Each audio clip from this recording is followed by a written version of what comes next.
नमस्कार सबाइके arise and आयाদের क्लासरूमे स्वागत জানাই। আমি পার্থরাজ মিশ্র, শিক্ষক অমরশী রঘুনাথ হাই স্কুল। আমার স্নেহের ছাত্রছাত্রীরা, আজকে আমি যে ক্লাসটা উপস্থাপন করব সেই ক্লাসটা দশম শ্রেণীর, দ্বাদশ শ্রেণীর এবং যে সমস্ত ছাত্রছাত্রী প্রতিযোগিতামূলক পরীক্ষার জন্য প্রস্তুতি নিচ্ছেন সকলের জন্য অত্যন্ত গুরুত্বপূর্ণ একটি ক্লাস বলে আমি মনে করি। তাহলে আজকের যে ক্লাসটা আমি উপস্থাপন করব সেই ক্লাসটা হচ্ছে দশম এবং দ্বাদশ শ্রেণীর আঞ্চলিক ভূগোল অংশের ভারতের জনসংখ্যা চ্যাপ্টারের অন্তর্গত জনগণনা সংক্রান্ত বিভিন্ন পরিভাষা বা টার্মিনোলজি, জনগণনা সংক্রান্ত বিভিন্ন টার্মিনোলজি, এটা কিন্তু আজকে আমি আলোচনা করব। যে টার্মগুলো বা যে পরিভাষাগুলো সমস্ত পরীক্ষার জন্য অত্যন্ত ইম্পর্ট্যান্ট। আলোচনা শুরুর আগে সকলকে বিনম্রভাবে অনুরোধ করব, এখনো যারা আপনারা আমার এই চ্যানেলটি সাবস্ক্রাইব করেননি, আপনারা দয়া করে চ্যানেলটি সাবস্ক্রাইব করে নেবেন এবং বেল আইকনটি ক্লিক করে অল নোটিফিকেশনটি অন করে নেবেন। আরেকটি অত্যন্ত গুরুত্বপূর্ণ কথা, এই ক্লাসটি দেখার সময় যেহেতু অনেক গুরুত্বপূর্ণ কথা এই বোর্ডের মধ্যে লেখা আছে, আর আপনারা ভিডিওটা দেখার সময় যদি বোর্ডটা আপনাদের কাছে অস্পষ্ট মনে হয়, লেখাগুলো যদি স্পষ্টভাবে বুঝতে না পারেন, সেক্ষেত্রে আপনারা কিন্তু অবশ্যই আমার স্নেহের ছাত্রছাত্রীরা তোমরা জেনে রাখো, এই ভিডিওর ডেসক্রিপশন বক্সে গুগল ড্রাইভের একটা লিঙ্ক দেওয়া থাকবে।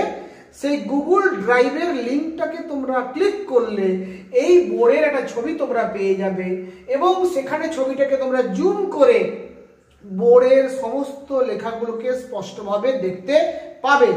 তাই আমার সকল স্নেহের ছাত্রদেরকে আমি বলবো, তোমরা কিন্তু অবশ্যই গুগল ড্রাইভের লিঙ্কটা ক্লিক করে বোর্ডের এই লেখাগুলোকে তোমাদের খাতায় যদি নোট করে নাও, তাহলে কিন্তু তোমাদের জন্য সেটা অত্যন্ত হেল্পফুল হবে বলে আমি মনে করি। তাহলে আজকের ক্লাসটা কি, জনগণনা সংক্রান্ত বিভিন্ন পরিভাষা বা টার্মগুলো আমরা জানব। তোমাদের প্রথমেই বলে রাখি, আমি গতদিনের ক্লাসে বলেছিলাম, যখন আমি প্রথম জনসংখ্যা সংক্রান্ত ক্লাস করি, যে মোট জনসংখ্যা ব্যাপারটা কি, আমরা জনসংখ্যা বলতে আমরা কি বুঝি। গতদিনের ক্লাসে যখন আদমশুমারি সম্পর্কে আলোচনা করি, তখন জনসংখ্যা ব্যাপারটা আমি আলোচনা করেছিলাম। জীববিজ্ঞানের ভাষায় জনসংখ্যা বলতে একটি নির্দিষ্ট সময়ে, একটি নির্দিষ্ট স্থানে একই প্রজাতিভুক্ত সমস্ত জীবের একত্র সমাবেশকে আমরা জনসংখ্যা বলি। আমি আবারও বলছি, জীববিজ্ঞানের ভাষায় একটি নির্দিষ্ট সময়ে, একটি নির্দিষ্ট স্থানে একই প্রজাতিভুক্ত সমস্ত প্রকার জীবের একত্র সমাবেশকে আমরা জনসংখ্যা বলতে বুঝি। রাশিবিজ্ঞানের ভাষায় জনসংখ্যা আসলে একটি সংখ্যা মাত্র। সেক্ষেত্রে মানুষের জনসংখ্যা হতে পারে, গাছের সংখ্যা হতে পারে, পশু পাখির সংখ্যা হতে পারে, ঘরবাড়ির সংখ্যা হতে পারে। রাশিবিজ্ঞানের ভাষায় কিন্তু পপুলেশন কথাটি শুধুমাত্র একটি নির্দিষ্ট সংখ্যা অর্থে ব্যবহৃত হয়। তাহলে ভূগোলের ভাষায় জনসংখ্যা বলতে আমরা কি বুঝবো? ভূগোলের ভাষায় জনসংখ্যা বলতে মূলত আমরা বুঝবো একটি নির্দিষ্ট দেশে, একটি নির্দিষ্ট সময়ে সেই দেশে যে পরিমাণ মানুষ বসবাস করেন, সেই মানুষের মোট সংখ্যাকে সেই দেশের জনসংখ্যা বলবো। একে আমরা ইংরেজিতে বলবো টোটাল পপুলেশন। কিন্তু এই পপুলেশন কথাটা শুধুমাত্র মানুষের ক্ষেত্রে নয়, এই পপুলেশন কথাটা কিন্তু আমরা জীবজন্তু গণনার ক্ষেত্রে ব্যবহার করতে পারি, এটা ঘরবাড়ি গণনার ক্ষেত্রে ব্যবহার করতে পারি, গাছপালা গণনার ক্ষেত্রে ব্যবহার করতে পারি।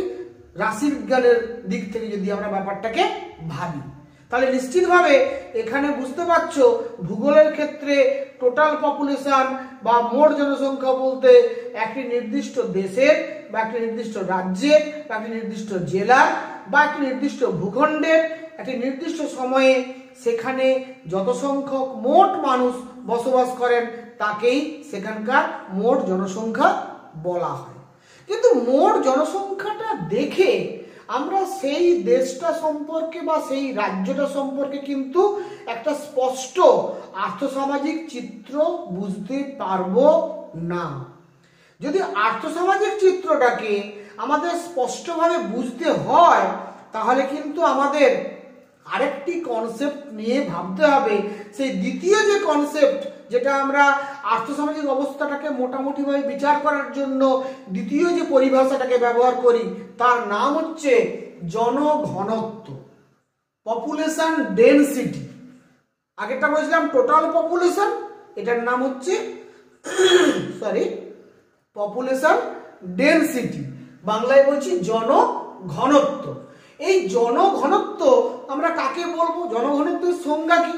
জনঘনত্বের সংজ্ঞা হলো কোনো একটি নির্দিষ্ট দেশে বা নির্দিষ্ট রাজ্যে বা নির্দিষ্ট জেলায় বা নির্দিষ্ট ভূখণ্ডে, একটি নির্দিষ্ট ভূখণ্ডে প্রতি বর্গ কিলোমিটার ক্ষেত্রফল এলাকায়, প্রতি বর্গ কিলোমিটার ক্ষেত্রফল এলাকায় যতজন মানুষ বসবাস করেন তাকে সেই দেশের জনঘনত্ব বলে বা সেই ভূখণ্ডের জনঘনত্ব বলে। আমি একটা উদাহরণ দিয়ে তোমাদের বুঝিয়েছি। অর্থাৎ জনঘনত্ব বলতে আমরা কিভাবে জনঘনত্ব বের করব না, মোট জনসংখ্যা ডিভাইডেড বাই মোট জমির ক্ষেত্রফল। অর্থাৎ মোট জনসংখ্যাকে মোট জমির ক্ষেত্রফল দিয়ে ভাগ করলে আমরা সেখানকার জনঘনত্ব ক্যালকুলেশন করে পেতে পারি। তাহলে ভারতের মোট জনসংখ্যা 2011 সালে কত ছিল? আমরা জানি 2011 সালের আদমশুমারি অনুযায়ী ভারতের মোট জনসংখ্যা ছিল 121 কোটি 2 লক্ষের কাছাকাছি। 121 কোটি 2 লক্ষের কাছাকাছি, যেটাকে আমি লিখেছি 121.02 কোটি। আর ভারতের ক্ষেত্রফল কত? ভারতের ক্ষেত্রফল হচ্ছে 32,66,000 বর্গ কিলোমিটার। আমি লিখেছি 32.66 লক্ষ বর্গ কিলোমিটার। অ্যাকচুয়ালি ওটা কিন্তু 32,66,000 বর্গ কিলোমিটার। আমি কেন এটা ধরছি না, আমাদের ভারতবর্ষের মোট ক্ষেত্রফল কিন্তু তোমরা জেনে থাকবে যে 32,87,263 বর্গ কিলোমিটার। 32,87,263 বর্গ কিলোমিটার। কিন্তু ভারতবর্ষের বেশ কিছু ভূখণ্ড আমাদের পার্শ্ববর্তী বিভিন্ন দেশের দ্বারা অ্যাকোয়ার্ড হয়ে যাওয়ার কারণে আমরা কিন্তু এখন আমাদের যে ক্ষেত্রফলটা বা দেশের যে আয়তনটা আমরা ব্যবহার করতে পারছি সেটা হচ্ছে 32.66 লাখ বর্গ কিলোমিটার। এবারে তাহলে ভারতের গড় জনঘনত্ব আমি কিভাবে নির্ণয় করব না, ভারতের মোট জনসংখ্যা 121.02 কোটি, তাকে যদি আমরা 32.66 লক্ষ বর্গ কিলোমিটার দিয়ে ভাগ করি তাহলে আমরা কিন্তু পেয়ে যাব 382 জন প্রতি বর্গ কিমিতে। তাহলে জনঘনত্বের সংখ্যা হচ্ছে কোন দেশের প্রতি বর্গ কিমিতে যতজন মানুষ বাস করে তাকে সেই দেশের গড় জনঘনত্ব বলা হয়। একইভাবে আমরা যদি ভারতবর্ষে যে 28টি অঙ্গরাজ্য বর্তমানে আছে এবং 9টি কেন্দ্রশাসিত অঞ্চল আছে, প্রতিটি অঙ্গরাজ্যের কিন্তু ক্ষেত্রমান আলাদা, প্রতিটি অঙ্গরাজ্যের মোট জনসংখ্যাও কিন্তু আলাদা আলাদা। তাই ভারতবর্ষের গড় জনঘনত্ব 382 জন প্রতি বর্গ কিলোমিটারে হলেও ভারতবর্ষের বিভিন্ন রাজ্যের জনঘনত্বের মধ্যে আমরা ব্যাপক পার্থক্য দেখতে পাই। যেমন যদি আমরা উদাহরণস্বরূপ দেখি, আমাদের ভারতবর্ষের মধ্যে যে 28টি অঙ্গরাজ্য আছে তার মধ্যে সবথেকে বেশি জনঘনত্ব সম্পন্ন রাজ্যের নাম হচ্ছে বিহার, যেখানে কিন্তু প্রতি বর্গ কিলোমিটারে 1102 জন বাস করে।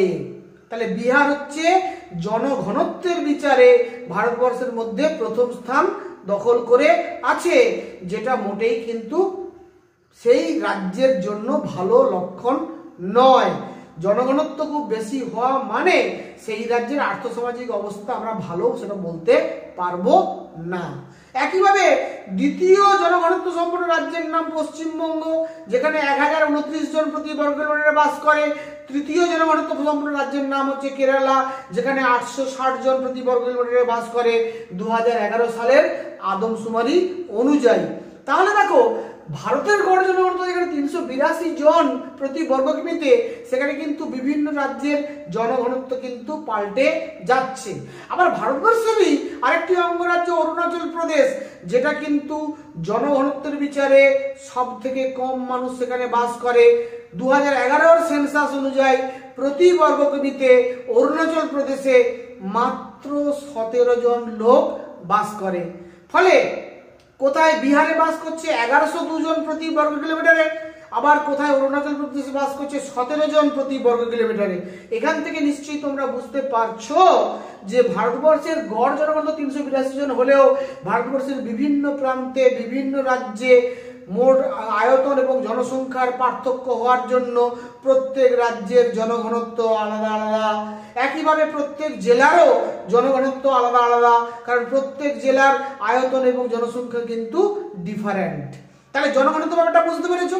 এই জনঘনত্বটাকে দেখে আমরা মোটামুটি ভাবে একটা ভূখণ্ডের, সেটা কোনো দেশ হতে পারে, সেটা কোনো রাজ্য হতে পারে, সেটা কোনো জেলা হতে পারে, আমরা কিন্তু সামগ্রিক আর্থসামাজিক অবস্থা সম্পর্কে একটা আন্দাজ পেতে পারি।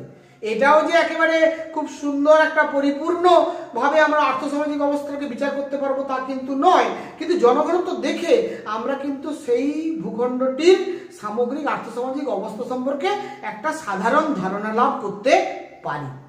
কিন্তু আমরা যদি আরেকটু উন্নত ধারণা পেতে চাই একটা দেশের বা একটা রাজ্যের বা একটি জেলার বা একটি ভূখণ্ডের, যদি আমরা আরো উন্নত আর্থসামাজিক অবস্থা সম্পর্কে ধারণা লাভ করতে চাই, তাহলে কিন্তু জনঘনত্বের পরের ধাপে আমাদেরকে ক্যালকুলেশন করতে হবে সেই ভূখণ্ডটির মানুষ জমির অনুপাত কেমন, ম্যান ল্যান্ড রেশিও কেমন।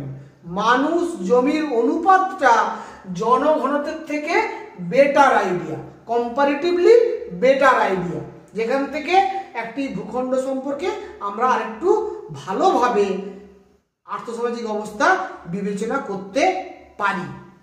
তাহলে মানুষ জমির অনুপাত কাকে বলে? না, কোনো দেশের মোট জনসংখ্যার সঙ্গে সেই দেশের কার্যকর জমির অনুপাতকে মানুষ জমির অনুপাত বলে।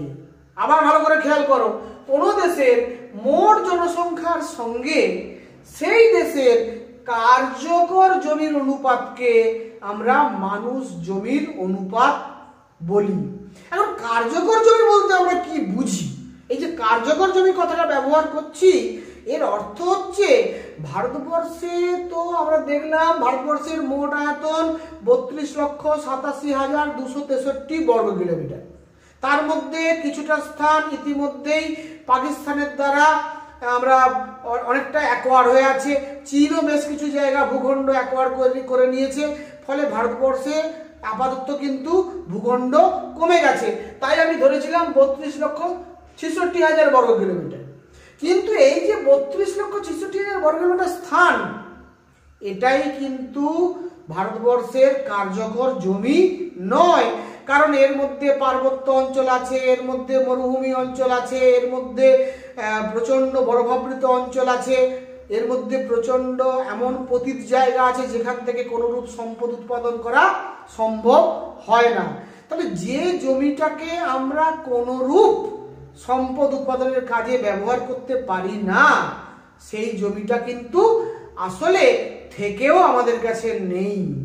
তাই যে জমিটা থাকা সত্ত্বেও আমরা সেখান থেকে সম্পদ উৎপাদন করতে পারি না, সেই জমিটাকে বাদ দিয়ে বাকি জমিটাকে বলা হচ্ছে কার্যকর জমি। তাহলে কার্যকর জমি ব্যাপারটা কি নিশ্চয়ই বুঝতে পারলে। এবারে দেখো, তাহলে আমি সেই কথাটাই বলেছি, কার্যকর জমি বলতে সেই জমিকে বোঝায় যে জমি থেকে মানুষ সম্পদ সৃষ্টি করতে পারে। তাহলে মানুষ জমির অনুপাতের আমরা ক্যালকুলেশনটা কিভাবে করব? এই ক্যালকুলেশনটা কিন্তু আমি আগেই বলে দিচ্ছি, করা মোটেই সহজসাধ্য কাজ নয়। এটা একটা জটিল থিওরি আমরা বলতে পারি, বা জটিল কনসেপ্ট, কমপ্লেক্স কনসেপ্ট আমরা বলতে পারি। কেন না, মানুষ জমির অনুপাত কষতে গেলে মোট জনসংখ্যা প্লাস কর্মদক্ষতা প্লাস সংস্কৃতি ডিভাইডেড বাই মোট কার্যকর জমি ইনটু জমির উৎপাদন ক্ষমতা। এই যে মোট জনসংখ্যা আমরা জানি 121 কোটি বা জনসংখ্যা ছিল 2011 সালের সেন্সাসে, তার সঙ্গে যুক্ত হবে কর্মদক্ষতা, তার সঙ্গে যুক্ত হবে সংস্কৃতি, এই তিনটেকে যোগ করতে হবে। এখন এই সংস্কৃতিটাকে ক্যালকুলেশন করে বের করা বা কর্মদক্ষতাকে ক্যালকুলেশন করে বের করা কিন্তু মোটেই সহজসাধ্য কাজ নয়। এটা যেমন একটা প্রবলেমের দিক। দ্বিতীয়ত, মোট কার্যকর জমির সঙ্গে জমির উৎপাদন ক্ষমতাটাকেও কিন্তু সুনির্দিষ্টভাবে নির্ধারণ করা যথেষ্ট কঠিন কাজ। কারণ আমি এই প্রসঙ্গে তোমাদের বলে রাখি, তোমরা জেনে রাখো যে আমাদের দেশের মোট জনসংখ্যা 121 কোটি হলেও সেক্ষেত্রে কিন্তু আমাদের দেশের সমস্ত জনসংখ্যা কিন্তু কর্মক্ষম নয়, কর্মদক্ষ নয় এবং সংস্কৃতি সম্পন্ন নয়। অর্থাৎ সৎ, নিষ্ঠাবান, দেশপ্রেমিক, আন্তরিক এই ধরনের মানুষের সংখ্যাকে আমরা বলি সাংস্কৃতিক মানুষ বা ক্যাপিটাল লেটার ম্যান। আমরা একটা স্মল লেটার ম্যান এবং ক্যাপিটাল লেটার ম্যান আগে কিন্তু পড়েছি। আমরা সবাই জানি যে যেটা ক্যাপিটাল লেটার ম্যান অর্থাৎ সংস্কৃতি সম্পন্ন মানুষ, কর্মদক্ষতা সম্পন্ন মানুষ, সেই মানুষটাই কিন্তু দেশের সম্পদ সৃষ্টিতে সাহায্য করে। আর যেগুলো কিন্তু small letter man MAN small লেটারে লেখা হয়, তারা কিন্তু দেশের কাছে বোঝা স্বরূপ। স্বাভাবিকভাবে এই মানুষকে চিহ্নিত করা এবং তার কর্মদক্ষতাকে পরিমাপ করা এটা মোটেই সহজসাধ্য কাজ নয়। আবার জমির উৎপাদন ক্ষমতাও কিন্তু কোনো স্থির উৎপাদন ক্ষমতা নয়। একটি এক ফসলি জমিকে যদি আমরা 2 ফসলি জমিতে রূপান্তরিত করতে পারি, 3 ফসলি জমিতে রূপান্তরিত করতে পারি, আমাদের বিজ্ঞান প্রযুক্তিকে কাজে লাগিয়ে আমরা যদি পতিত জমিকে উদ্ধার করে আমরা যদি আন্তরিকতার সঙ্গে সেই জমিকে কার্যকর জমিতে রূপান্তরিত করতে পারি, আমরা যদি পার্বত্য অঞ্চল, মরু অঞ্চল, মেরু অঞ্চলের জমিকেও কার্যকর জমিতে রূপান্তরিত করতে পারি, তাহলেও কিন্তু সেই জমি থেকে সম্পদ উৎপাদন করা সম্ভব। অর্থাৎ এই যে মানুষজনের অনুপাত এটা কিন্তু কোনো স্থির ধারণা নয়, এটা একটা গতিশীল ধারণা। কিন্তু এই মানুষজনের অনুপাতটা কিন্তু একটা বেটার কনসেপ্ট জনঘনত্বের তুলনায়, এটা আমরা বলতে পারি। এখানে দেখো আমি বলেছি মোট জনসংখ্যা, তার সঙ্গে কর্মদক্ষতা যুক্ত হবে, তার সঙ্গে সংস্কৃতি যুক্ত হবে এবং ডিভাইডেড বাই মোট কার্যকর জমি ইনটু জমির উৎপাদন ক্ষমতা। এটাকে আমরা সহজ করে বলতে পারি কর্মক্ষমতা যুক্ত সংস্কৃতি সম্পন্ন মোট জনসংখ্যা ডিভাইডেড বাই মোট উৎপাদনশীল কার্যকর জমি। যেখানে আমরা 121 কোটি ধরেছি, এটা কিন্তু 121 কোটি হবে না, কিন্তু আমরা কোনো মানুষকে কি বাদ দিতে পারি? আমরা কি বলতে পারি যে এই জনসংখ্যাটা মানব সম্পদ নয়? এটাও ক্যালকুলেশন করা সহজ নয়। তাই আমি 121 কোটি এখানে ধরেছি এবং আমি কিন্তু কার্যকর জমিকে ধরেছি 28,27,000 বর্গ কিলোমিটার। 28,27,000 বর্গ কিলোমিটার বা বলেছি 28.27 লক্ষ বর্গ কিলোমিটার। যদি আমরা কার্যকরী জমি দিয়ে মোট জনসংখ্যাকে ভাগ করি তাহলে কিন্তু যেটা বেরোবে সেটা 428 জন প্রতি বর্গ কিমিতে। তাহলে দেখতে পাচ্ছ যে আমাদের জনঘনত্ব যদি হয় 382 জন প্রতি বর্গ কিমিতে, মানুষ জমির অনুপাত কিন্তু তার তুলনায় বেশি, 428 জন প্রতি বর্গ কিমিতে। অর্থাৎ কিন্তু ভারতবর্ষের জমির উপরে মানুষের চাপ বা জনসংখ্যার চাপ অত্যধিক বেশি, এটা আমরা জোর গলায় বলতে পারি। কিন্তু এটা ক্যালকুলেশনটা কিন্তু অনেকটা আপেক্ষিক, আমরা বলতে পারি অ্যাকুরেট নয়। এবারে নেক্সট আরেকটি কনসেপ্ট, আরো উন্নত একটি কনসেপ্টের কথা বলা হচ্ছে, যেটি মানুষ জমি অনুপাতের প্রায় সমতুল কিন্তু আরেকটু উন্নত। সেটাকে আমরা বলছি কাম্য জনসংখ্যা। কাম্য জনসংখ্যা কি না, আদর্শ জনসংখ্যা যেটা হয় সেটাকে আমরা বলছি কাম্য জনসংখ্যা, অপটিমাম পপুলেশন। কাম্য জনসংখ্যার সংজ্ঞা কি দেখো, কোন দেশে প্রাপ্ত প্রাকৃতিক সম্পদ ও মানব সম্পদের পরিপূর্ণ, উপযুক্ত ও সর্বাধিক ব্যবহারের মাধ্যমে যে পরিমাণ জনসংখ্যার, আমি আবার বলছি এটা ইম্পর্টেন্ট, যে পরিমাণ জনসংখ্যার মাথাপিছু উৎপাদন ও আয় সর্বোচ্চ হয়, উচ্চমানের জীবনযাত্রা সুনিশ্চিত করা যায় এবং সর্বাঙ্গীন স্বাচ্ছন্দ্য প্রদান করা যায়, সেই নির্দিষ্ট জনসংখ্যাকে আমরা কাম্য বা আদর্শ জনসংখ্যা, যাকে ইংরেজিতে বলি অপটিমাম পপুলেশন বলতে পারি। এটিও কিন্তু নির্ণয় করা মোটেই সহজসাধ্য নয় এবং এটিও একটি গতিশীল ধারণা। বিজ্ঞানী জিমারম্যান, সম্পদ বিজ্ঞানী জিমারম্যান, তিনি বলছেন যে আদর্শ মানুষ জমির অনুপাত হচ্ছে কাম্য জনসংখ্যা। তিনি বলছেন আদর্শ মানুষ জমির অনুপাত হচ্ছে কাম্য জনসংখ্যা। সোজা কথায় বললে, যে জনসংখ্যা একটি দেশে থাকলে সেই দেশের সর্বোচ্চ উন্নতি করা সম্ভব, সেই জনসংখ্যাকে সেই দেশের কাম্য জনসংখ্যা বলে বা আদর্শ জনসংখ্যা বলে। কিন্তু একে সুনির্দিষ্টভাবে ক্যালকুলেশন করা সম্ভব নয়।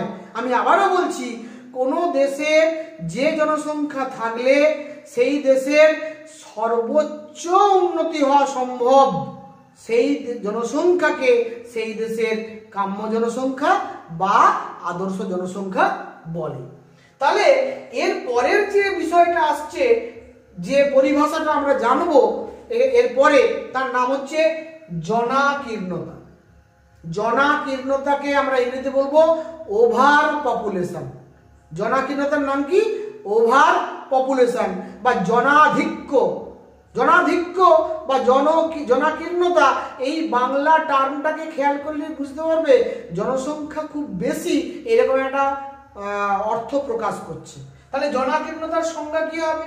কোনো দেশের জনসংখ্যা যদি সেই দেশের কাম্য জনসংখ্যার চেয়ে বেশি হয়, সেই দেশের কাম্য জনসংখ্যার চেয়ে যদি কোনো দেশের জনসংখ্যা বেশি হয়, তাহলে তখন বলবো সেই দেশটা কিন্তু জনাকীর্ণ দেশ বা ওভার পপুলেটেড কান্ট্রি। তাহলে ওভার পপুলেশন বা জনাকীর্ণতা বলতে আমরা কি বুঝবো? না, যে দেশের জনসংখ্যা সেই দেশের কাম্য জনসংখ্যার থেকে বেশি, তাকে আমরা বলবো জনাকীর্ণতা বা সেই দেশটিকে বলবো জনাকীর্ণ দেশ। বোঝা গেল? বা আমরা বলতে পারি জনবহুল দেশ বা জন আধিক্যপূর্ণ দেশ। যেমন আমাদের দেশ ভারতবর্ষ, পাকিস্তান, বাংলাদেশ, মায়ানমার সহ দক্ষিণ পূর্ব এশিয়ার বেশিরভাগ অনুন্নত এবং উন্নয়নশীল দেশগুলো কিন্তু জনাকীর্ণতায় ভুগছে। এটা কিন্তু দেশের একটা অসুখ হিসাবে আমরা চিহ্নিত করতে পারি।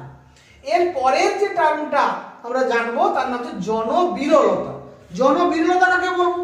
না, কোনো দেশের পপুলেশন বা মোট জনসংখ্যা যদি সেই দেশের কাম্য জনসংখ্যার চেয়ে কম হয়, তাহলে কাম্য জনসংখ্যা যা তার থেকেও সেখানে জনসংখ্যা কম, সেই রকম ঘটনাকে আমরা বলবো জনবিরলতা বা আন্ডার পপুলেশন, এবং সেই দেশকে বলবো জনবিরল দেশ বা আন্ডার পপুলেটেড কান্ট্রি। যেমন অস্ট্রেলিয়া, কানাডা, এই দেশগুলো আয়তনে খুব বড় অথচ দেশের মোট জনসংখ্যা খুব কম। এই আয়তন অনেক বড় অথচ জনসংখ্যা অনেক কম হওয়ার জন্য ওখানে কিন্তু দেশে যে সম্পদ আছে সেই সম্পদের পরিপূর্ণ ব্যবহার করার মতো প্রয়োজনীয় মানব সম্পদই নেই। আর মানব সম্পদ না থাকার জন্য ওখানে কিন্তু যতখানি উন্নতি আমরা আশা করতে পারি ততখানি আশানুরূপ উন্নতি ওই দেশগুলোতে হয়নি। আরো উন্নতি হতে পারতো, কিন্তু উন্নতির ক্ষেত্রে বাধা সৃষ্টি করেছে জনবিরলতা। তাহলে জনাকীর্ণতা মানে জনাধিক্য, আর জনবিরলতা মানে যেখানে জনসংখ্যা খুব কম। বোঝা গেল? তাহলে কাম্য জনসংখ্যার থেকে বেশি থাকলে তাকে বলবো জনাকীর্ণতা, ওভার পপুলেশন, আর কাম্য জনসংখ্যার থেকে কম জনসংখ্যা থাকে তাকে বলবো আন্ডার পপুলেশন বা জনবিরলতা বা জনস্বল্পতা। বিভিন্ন টার্ম আমরা ব্যবহার করতে পারি, জনস্বল্পতা বলতে পারি, জনবিরলতা বলতে পারি, আন্ডার পপুলেশন বলতে পারি।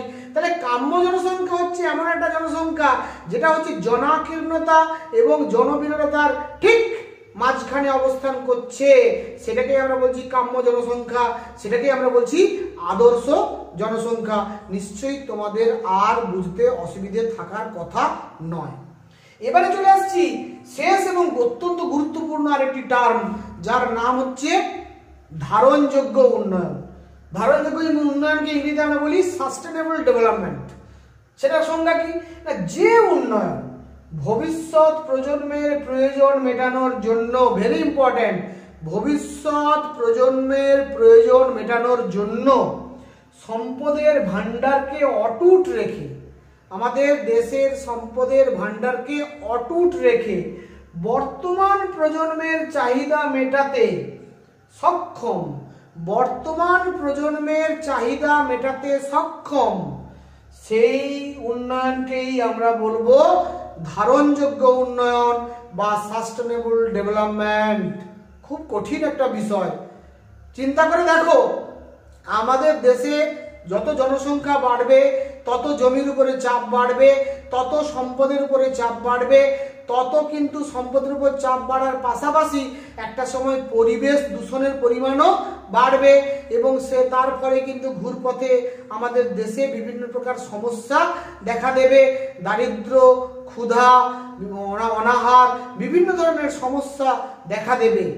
এই যে জায়গাটা, এই জায়গাটা হচ্ছে আমাদেরকে উন্নয়ন পরিকল্পনাটাকে এমনভাবে গ্রহণ করতে হবে যে উন্নয়ন পরিকল্পনার মাধ্যমে ভবিষ্যৎ প্রজন্মের প্রয়োজন মেটানোর জন্য সম্পদের ভান্ডারকে অটুট রাখতে হবে। অর্থাৎ আজকেই আমরা সমস্ত সম্পদকে ব্যবহার করে নিঃশেষিত করে দিতে পারি না, আমাদের ভবিষ্যৎ প্রজন্মের জন্য সম্পদকে বাঁচিয়ে রাখতে হবে। অথচ বর্তমান প্রজন্মের চাহিদা মেটাতেও সেটা সক্ষম হবে, অথচ বর্তমান প্রজন্মের চাহিদা মেটাতেও সেটা সক্ষম হবে। এইরকম একটা উন্নয়ন পরিকল্পনাকে আমরা বলবো ধারণযোগ্য উন্নয়ন বা সাস্টেনেবল ডেভেলপমেন্ট। খুব সহজ কথায় বললে, পরিবেশকে বাঁচিয়ে আমরা যে উন্নয়ন করি সেটাই কিন্তু ধারণযোগ্য উন্নয়ন বা সাস্টেনেবল ডেভেলপমেন্ট আমরা বলতে পারি। আসলে 1972 সালে সম্পদ বিজ্ঞানী মেডোস তার লেখা বিখ্যাত গ্রন্থ দ্য লিমিটস টু গ্রোথ, এই গ্রন্থে এই ধারণাটা তিনি তুলে ধরেছিলেন। ধারণযোগ্য উন্নয়ন আসলে পরিবেশের সাথে উন্নয়নের সম্পর্কটিকে বুঝতে সাহায্য করে। যে উন্নয়ন হলেই আমরা কিন্তু পরিবেশকে ধ্বংস করে করি, কিন্তু পরিবেশকে ধ্বংস করে যে উন্নয়ন আমরা করি সে উন্নয়ন দীর্ঘস্থায়ী হতে পারে না, চিরস্থায়ী হওয়ার তো প্রশ্নই নেই। স্বাভাবিকভাবে আমাদের এমন উন্নয়ন পরিকল্পনা গ্রহণ করতে হবে যে ক্ষেত্রে পরিবেশের ক্ষতি হবে না অথচ উন্নয়ন করা সম্ভব হবে। অর্থাৎ পরিবেশকে অগ্রাধিকার দিয়ে যে উন্নয়ন করা হবে সেটাই আসলে দীর্ঘস্থায়ী উন্নয়ন, সেটাই আসলে ধারণযোগ্য উন্নয়ন। স্বাভাবিকভাবে ধারণযোগ্য উন্নয়ন পরিবেশের সাথে উন্নয়নের সম্পর্কটাকে বুঝতে সাহায্য করে।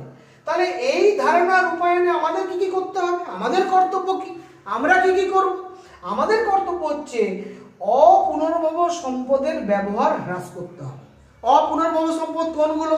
যেগুলো জীবাশ্ম জ্বালানি, যেগুলো একদিন নিঃশেষিত হয়ে যাবে, যেগুলো একবার নিঃশেষিত হয়ে গেলে সেটাকে আমরা ফিরে পাবো না, সেই ধরনের সম্পদকে বলা হচ্ছে অপুনর্ভব সম্পদ। যে সম্পদ পুনরায় সৃষ্টি করা যায় না এমন সম্পদ, সেই সম্পদের ব্যবহার আমাদের একদম বন্ধ করে দিতে হবে। পুনর্ভব সম্পদের পরিমিত ব্যবহার করতে হবে। পুনর্ভব সম্পদ বলতে কোনগুলো? না, বনভূমি, ভূগর্ভস্থ জল, এগুলো কিন্তু পুনর্ভব সম্পদ। কিন্তু এই পুনর্ভব সম্পদের কিন্তু পরিমিত এবং যথাযথ ব্যবহার করতে হবে, মোটেই অপচয় বা নষ্ট করা যাবে না। 3 নম্বর কি না, বর্জ্য সৃষ্টি কমাতে হবে, যাতে বর্জ্য পদার্থ কম সৃষ্টি হয় সেদিকে কিন্তু অত্যন্ত গুরুত্ব দিয়ে নজর রাখতে হবে। 4 নম্বর কি না বিজ্ঞানসম্মত বর্জ্য ব্যবস্থাপনা পদ্ধতি গড়ে তুলতে হবে, যাতে বর্জ্যকে আমরা রিসাইকেল করে নিতে পারি, পুনরায় ব্যবহারযোগ্য করে নিতে পারি। আর পঞ্চমত হচ্ছে মানুষের চাহিদা পূরণে জীবন ধারণের সুযোগ বৃদ্ধি করতে হবে। এই কটি বিষয়কে মাথায় রেখে আমাদের উন্নয়ন পরিকল্পনা গ্রহণ করতে হবে, তবেই সেই উন্নয়ন দীর্ঘস্থায়ী হবে, তবেই সেই উন্নয়নকে আমরা বলবো স্থিতিশীল উন্নয়ন, তবেই সেই উন্নয়নকে আমরা বলবো ধারণযোগ্য উন্নয়ন। এক্ষেত্রে আমি আজকের ক্লাসটা শেষ করব আমাদের বিখ্যাত কবি সুকান্ত ভট্টাচার্যের ছাড়পত্র কবিতার যে বিখ্যাত লাইন, সেই কবিতার লাইনটা উল্লেখ করে আজকের ক্লাসটা শেষ করব। তিনি বলেছিলেন, তোমরা মনে করো আগামী কবিতায় তিনি বলেছিলেন, জড় নই মৃত নই, নই অন্ধকারের খনিজ, আমি এক জীবন্ত প্রাণ, আমি এক অঙ্কুরিত বীজ। আগামী কবিতায় বলছেন। আবার ছাড়পত্র কবিতায় সুকান্ত ভট্টাচার্য বলছেন, এ বিশ্বকে শিশুর বাসযোগ্য করে যাব আমি, নবজাতকের কাছে এ আমার দৃঢ় অঙ্গীকার। এ বিশ্বকে শিশুর বাসযোগ্য করে যাব আমি, নবজাতকের কাছে এ আমার দৃঢ় অঙ্গীকার। এই যে কথাটা, এই কথাটা মাথায় রেখে আমাদের কিন্তু পরিবেশকে বাঁচিয়ে উন্নয়ন পরিকল্পনা গ্রহণ করতে হবে। সেটাকে আমরা বলছি ধারণযোগ্য উন্নয়ন বা স্থিতিশীল উন্নয়ন। নিশ্চয়ই তোমরা সমস্ত পরিভাষাগুলো স্পষ্টভাবে বুঝতে পেরেছো, এটা আমার আশা। যদি তোমাদের বুঝতে কোথাও অসুবিধা থেকে থাকে কমেন্ট বক্সে তোমরা লিখে জানিও, এবং তোমাদের যদি ক্লাসটা ভালো লেগে থাকে অবশ্যই লাইক, শেয়ার এবং সাবস্ক্রাইব করতে চ্যানেলটি ভুলো না। এই কথা বলে সবাইকে, বিশেষত আমার সম্মানীয় শিক্ষক শিক্ষিকা মণ্ডলীকে আমার আন্তরিক শ্রদ্ধা জানিয়ে এবং আমার স্নেহের ছাত্রদের আমার ভালোবাসা জানিয়ে আজকের ক্লাস আমি এখানেই শেষ করছি। Thank you very much.